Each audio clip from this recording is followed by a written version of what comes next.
A 12 de junho de 2026 aconteceu o maior IPO da história dos mercados financeiros. A SpaceX, a empresa de foguetões do Elon Musk, estreou-se na bolsa americana com uma avaliação de quase 1,8 bilhões de dólares, mais do dobro do recorde anterior, que pertencia à petrolífera saudita Aramco desde 2019. Nos primeiros dias, a euforia foi total. As ações dispararam, o valor de mercado ultrapassou os 2 bilhões de dólares, tornando a SpaceX por momentos mais valiosa do que a Amazon e a Microsoft. Toda a gente queria uma fatia da empresa e investidores de retalho pediram 75 mil milhões de dólares em ações, muito mais do que havia disponível. E aqui está a parte que a maior parte das notícias não te mostrou. Se tivesses comprado ações da SpaceX no pico dessa euforia, 4 dias depois de a empresa entrar em bolsa, hoje estarias a perder quase 30% do teu dinheiro. Este vídeo não é sobre se a SpaceX é uma boa empresa. Provavelmente é. É sobre uma coisa muito mais importante: como funciona verdadeiramente um IPO. Porque é que a euforia inicial é normalmente a pior altura para comprarmos uma ação. E se depois de perceberes tudo isto ainda quiseres ter exposição à SpaceX, como um investidor português pode realmente fazer isso? Por isso, vamos ao vídeo. O meu nome é Pedro Cardoso e o meu objetivo é ajudar-te a gerir e a investir melhor o teu dinheiro. Por isso, deixa já o teu like neste vídeo e segue-me que eu quero te ajudar. Antes de falarmos da SpaceX especificamente, precisas de perceber o que é um IPO. Porque é o erro de compreensão mais comum que leva as pessoas a perderem dinheiro exatamente nestes momentos de euforia que estamos a viver. IPO significa Initial Public Offering, oferta pública inicial. É o momento em que uma empresa que até então era privada, detida por um grupo restrito de fundadores, investidores de capital de risco e também de alguns funcionários, decide vender uma parte de si própria ao público em geral através da Bolsa de Valores. A partir desse momento, qualquer pessoa com uma conta numa corretora pode comprar uma fatia dessa empresa. E parece simples, certo? Mas há um detalhe fundamental que a maioria das pessoas ignora aqui. O preço a que uma empresa entra em bolsa não é determinado pelo mercado livre, é determinado pelos bancos que organizam este tipo de operação.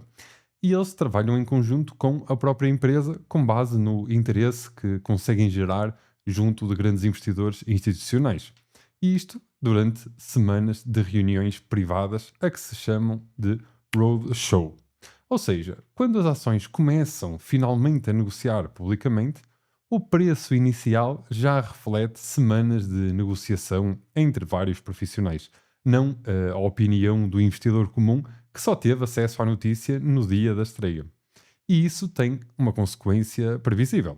Nos primeiros dias e semanas depois de um IPO mediático, a volatilidade tende a ser brutal, porque é aí que a emoção do público em geral, que só chega depois dos profissionais, entra em choque com o preço já negociado pelos institucionais. É exatamente isso que aconteceu com a SpaceX. E os números contam essa história de uma forma muito clara. Durante 24 anos, a SpaceX manteve-se privada. Elon Musk resistiu sistematicamente à pressão para abrir capital, argumentando que a empresa precisava de tempo para desenvolver os seus projetos mais ambiciosos sem a pressão trimestral que a Bolsa de Valores impõe.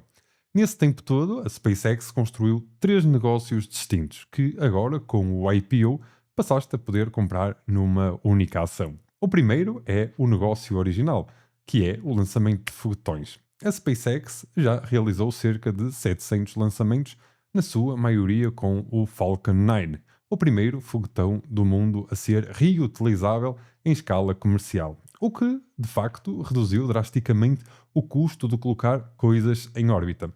É neste negócio de lançar satélites, missões também governamentais e astronautas para a Estação Espacial Internacional que a SpaceX está-se a focar. O segundo é a Starlink, e este é hoje o motor financeiro real da empresa.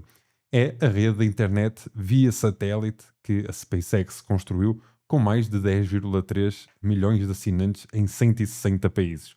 Um número que mais do que duplicou desde o final de 2024.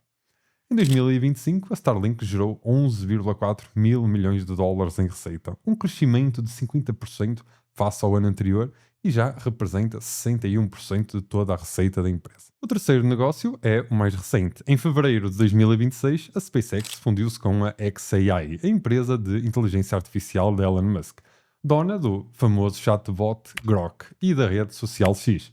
Isto significa que, ao comprar ações da SpaceX hoje, não estás só a comprar foguetões e internets por satélite, estás também a comprar uma aposta na inteligência artificial. No total, a SpaceX faturou 18,67 mil milhões de dólares em 2025.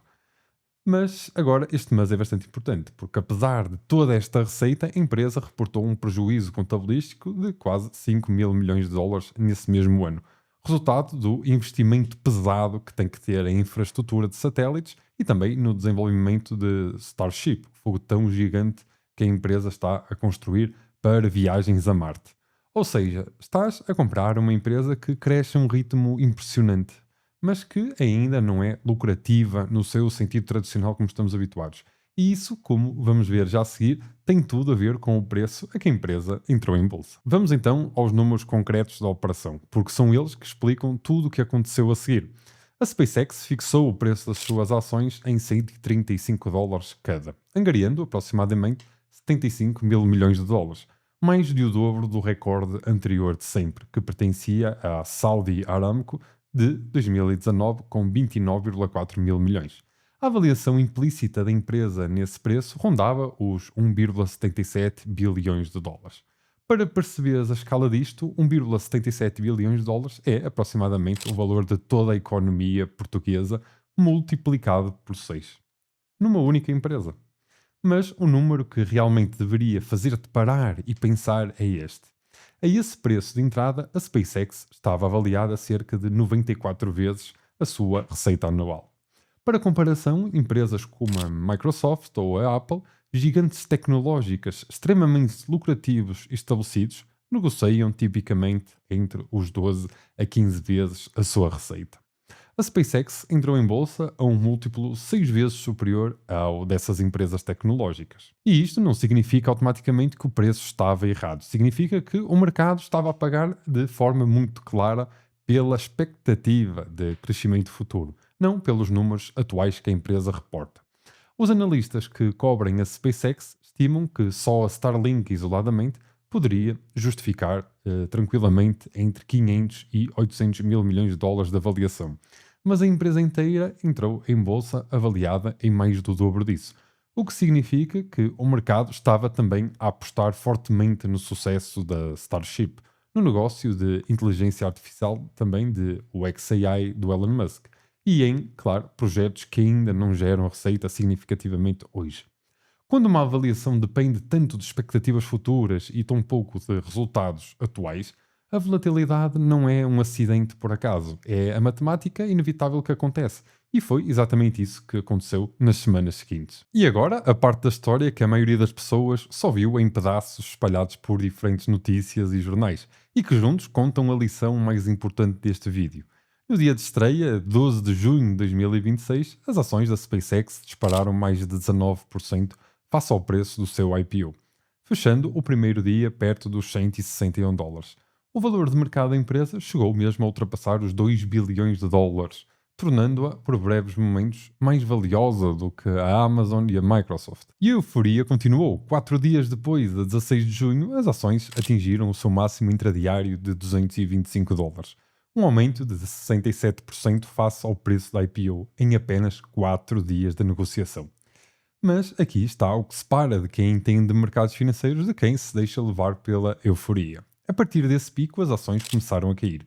3 sessões consecutivas de quedas. No final de junho, o preço já tinha recuado para cerca de 153 dólares. E no início de julho, quando este vídeo está a ser gravado, as ações negociam à volta dos 157 a 158 dólares. Faz agora as contas comigo. Quem comprou no pico de 225 dólares está hoje com uma perda de quase 30%. Quem comprou logo no dia do IPO, aos 135, ainda está com um ganho de cerca de 17%, apesar de toda a volatilidade que aconteceu pelo meio. A diferença entre estes dois investidores não foi a inteligência nem sorte no sentido tradicional. Foi simplesmente quando entraram, o momento de entrada. E isto ilustra de forma quase perfeita o padrão mais comum e mais caro que existe nos investimentos, que é comprar no auge da euforia. Quando as notícias estão em todo lado, quando toda a gente à tua volta está a falar do mesmo. E é precisamente aí que o risco de uma correção é muito maior. Os analistas continuam otimistas, claro, a longo prazo. A meta média do preço a 12 meses ronda os 188 dólares, ainda acima do nível atual. Mas as estimativas variam brutalmente, entre 67 dólares no seu cenário mais pessimista a 310 dólares no cenário mais otimista. Essa amplitude gigantesca é, por si só, mais um sinal do quão incerto este investimento específico continua a ser no momento, mesmo para quem o acompanha de forma profissional. Se depois de tudo isto ainda tiveres interesse em teres alguma exposição à SpaceX, é importante perceberes as tuas opções reais como investidor português, porque nem todas são iguais em termos de acesso, custo e risco. A via mais direta é através de uma corretora internacional que dê acesso ao mercado americano, como já conhecemos as nossas famosas de Giro, XTB, Trading 212. Nestas plataformas podes comprar ações da SpaceX diretamente sobre o ticker SPCX, tal como comprarias ações da Apple ou da Tesla normalmente. É importante verificar se a tua corretora específica já tem o título disponível, porque nem todas adicionam novos IPOs de imediato. Às vezes demora alguns meses a adicionar. Uma segunda via, mais indireta, é através de ETFs que já incluem a SpaceX na sua composição. Com a entrada da empresa no índice Nasdaq 100, prevista para meados de julho de 2026, qualquer ETF que replique esse índice, com os que já conheces aqui do nosso canal, vais passar a ter uma pequena fatia da SpaceX automaticamente incluída, sem precisares de comprar a ação individualmente. Esta via dilui o risco específico da empresa, porque estás exposto a centenas de outras empresas também ao mesmo tempo. Antes de escolheres qualquer uma destas vias, há três coisas que precisas de saber. Primeiro, a SpaceX é uma ação individual, não um ETF diversificado. O risco de concentração é real e nunca deve representar uma fatia desproporcional da tua carteira. A segunda é que o Elon Musk detém cerca de 80% das ações com direito de voto, o que significa que, como um acionista comum, o teu poder de influenciar decisões da empresa é praticamente inexistente. Estás, basicamente, a confiar na visão de uma única pessoa de forma muito mais concentrada do que estarias, por exemplo, numa empresa com uma estrutura acionista muito mais distribuída. E terceiro, os impostos sobre as mais-valias em ações individuais. Para um residente fiscal em Portugal, seguem as mesmas regras que já conheces dos ETFs. 28% sobre o ganho realizado, sem a dedução progressiva que existe nos ETFs detidos há mais de 8 anos. Agora, não te vou dizer se deves ou não comprar ações da SpaceX. Isso depende do teu perfil de risco, do teu horizonte temporal e de quanto já sabes sobre a empresa, para além do hype das notícias que temos agora. Mas posso dar-te uma estrutura para pensar sobre isto com alguma clareza. Então, a favor de teres alguma exposição, a Starlink é de facto, sim, um negócio real com uma receita a crescer 50% ao ano e mais de 10 milhões de clientes pagantes mensalmente. Não é uma promessa, é um negócio real que já funciona. A empresa tem quase monopólios em áreas estratégicas, com barreiras de entrada altíssimas para potenciais concorrentes que possam aparecer. Historicamente, empresas lideradas por fundadores visionários com participação de controle elevada, como foi o caso da Amazon ou da Tesla nos seus primeiros anos de bolsa, geraram, em alguns casos, retornos excepcionais e a muitos investidores no longo prazo. Do outro lado, os argumentos contra teres a exposição na SpaceX, ou pelo menos o motivo para a grande cautela, é a avaliação de 94 vezes da receita, o que nos deixa muito pouca margem de segurança se o crescimento abrandar, mesmo que seja ligeiramente. A empresa ainda não é lucrativa em termos contabilísticos. A volatilidade já demonstrada nas primeiras semanas de 135 para 225 dólares e de volta para 157 dólares é o tipo de oscilação que exige um estômago preparado para isso e que pode levar anos até estabilizar. E a concentração de poder de decisão numa única pessoa é um risco de governança que precisa de ser levado a sério e aqui depende do critério e da opinião de investidor para investidor, independentemente da opinião sobre essa pessoa. Se decidires investir, a regra mais importante é esta: nunca compres uma posição concentrada numa única ação individual com dinheiro que precisas nos próximos meses ou anos. E nunca deixes que uma ação especulativa, por mais empolgante que possa parecer no momento, ultrapasse uma fatia pequena e bem definida da tua carteira total. A base continua a ser sempre a mesma. Um core diversificado, como por exemplo ETFs, como já os bem conheces. Então, sempre que um IPO mediático como o da SpaceX aparece nas notícias e vai voltar a acontecer com outras empresas, é normal, é assim que funciona, usa esta checklist agora que eu te vou dar antes de tomar qualquer decisão. A primeira pergunta é: estou a comprar porque percebo o negócio ou porque toda a gente está a falar disto no momento? Se a resposta for a segunda, é o sinal mais claro de que estás a ser guiado pela euforia, não pela análise concreta da empresa. A segunda pergunta é: sei a que múltiplo de receita ou lucro esta empresa está avaliada? E sei comparar isso com empresas semelhantes do mesmo ramo? Se não sabes, não tens informação suficiente para julgar se o preço é razoável ou não. Como terceira pergunta é: consigo aguentar psicologicamente uma queda de 30% ou mais ainda nas primeiras semanas, sem vender em pânico? Se a resposta for não, o momento certo para comprares, se algum dia comprares, é depois da euforia inicial ter passado, não durante o pico da sua euforia. A quarta pergunta é: que fatia da minha carteira total representaria esta posição? Se a resposta for mais do que uma pequena percentagem do teu património investido, estás aqui a assumir mais risco de concentração do que a maioria dos investidores deveria assumir numa única ação especulativa. E aqui não há resposta certa universal para se deves ou não investir num IPO como este. Mas há definitivamente uma forma errada de o fazer, e é comprar no pico da euforia. Então, o maior IPO da história não te tornou rico só por acompanhares a notícia. Só te teria tornado rico ou terias destruído o teu dinheiro dependendo exatamente de quando decidiste apertar o botão de comprar. A pergunta nunca foi: é uma boa empresa? A pergunta foi sempre: estou a pagar um preço que faz sentido no momento certo, com o dinheiro certo? Faz as perguntas antes, não depois. Se chegaram a esta parte do vídeo, queria-vos agradecer imenso por isso. Não se esqueçam de deixarem o vosso like e subscreverem o canal para não perderem nenhum vídeo. Desejo-vos um resto de bom dia e vemo-nos no próximo vídeo.